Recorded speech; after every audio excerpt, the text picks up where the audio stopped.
जहां तक आप हमारी मदद कर सकते थे उसी लेवल तक मदद की। देखिए,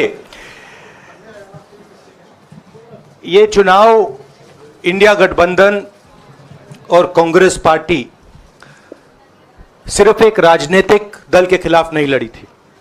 ये चुनाव हम बीजेपी, एक राजनीतिक दल, हिंदुस्तान के इंस्टीट्यूशंस, हिंदुस्तान का जो पूरा गवर्नेंस का स्ट्रक्चर है, इंटेलिजेंस एजेंसीज, सीबीआई, ईडी, ये सब, आधी जुडिशरी, इन सब के खिलाफ हम लड़े थे। क्योंकि इन सब संस्थाओं को, इन सब इंस्टीट्यूशंस को नरेंद्र मोदी जी ने और अमित शाह जी ने कैप्चर करा, धमकाया, डराया।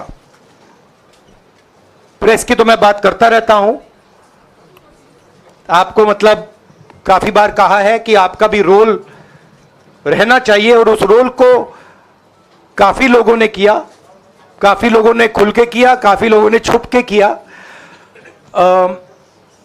और आपके इमोशंस कहां थे हमें मालूम है। लड़ाई संविधान को बचाने की थी, कॉन्स्टिट्यूशन को बचाने की थी। और मैं आपको सच बताऊं तो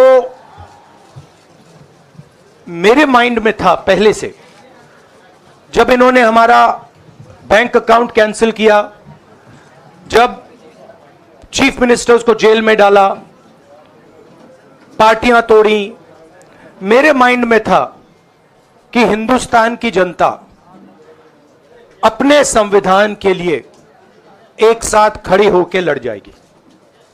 और यह सच साबित हुआ।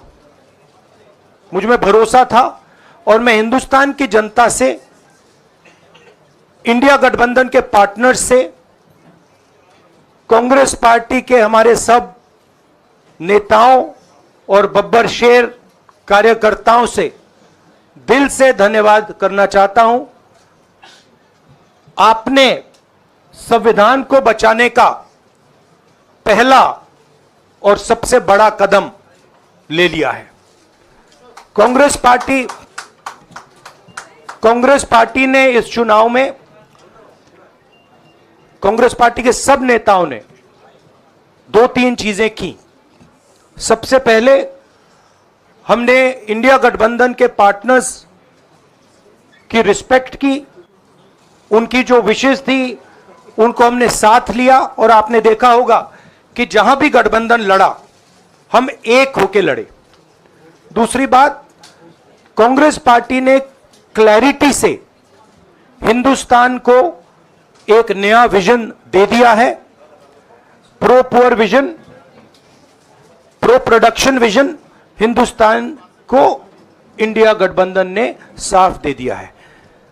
यह जो हमारा परफॉर्मेंस हुआ है, इंडिया गठबंधन का परफॉर्मेंस हुआ है, इसके पीछे कॉन्स्टिट्यूशन, जो रिजर्वेशन पर बीजेपी ने आक्रमण किया, गरीबी, अदानी जी के आपने स्टॉक्स तो देखे होंगे, देखे हैं वो स्टॉक्स उनके, तो बड़ी इंटरेस्टिंग बात है।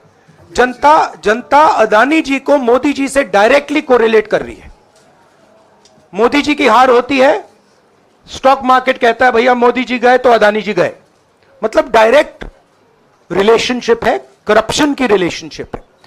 और देश ने नरेंद्र मोदी जी को साफ कह दिया है कि हम आपको नहीं चाहते हैं। And this is the main thing that this election has said. The country has unanimously and clearly stated, we do not want Mr. Narendra Modi and Mr. Amit Shah to be involved in the running of this country. We do not like the way they have run this country. We do not appreciate the way they have attacked the constitution. We do not appreciate the way they have run this country for the last 10 years. So that is a huge message to Mr. Narendra Modi. I'd like to thank everybody who has participated in this election. I am extremely proud of the people of India. I am extremely proud of the people who have resisted this onslaught on the constitution. और अंत में मैं आपको कह दूं कि इसको बचाने का काम हिंदुस्तान के सबसे गरीब लोगों ने किया है। सबसे गरीब लोगों ने किया है, मजदूरों ने किया है, किसानों ने किया है, दलितों ने किया है, आदिवासियों ने किया है, पिछड़ों ने किया है। इन लोगों ने इस कॉन्स्टिट्यूशन को बचाया है। इस कॉन्स्टिट्यूशन, ये कॉन्स्टिट्यूशन देश की आवाज है। बहुत सारे लोग ने इसको नहीं बचाया, चुप रह गए थे, मगर हिंदुस्तान के सबसे गरीब लोग, सबसे कमजोर लोग खड़े हो गए और उन्होंने इस कॉन्स्टिट्यूशन को बचाया। मैं उनका धन्यवाद करना चाहता हूं, उनसे कहना चाहता हूं कि कांग्रेस पार्टी आपके साथ खड़ी है। जो हमने आपको वायदे किए थे, हम वो वायदे आपके लिए पूरे करेंगे। जाति जनगणना, महालक्ष्मी, ये हमारे वायदे हैं। धन्यवाद।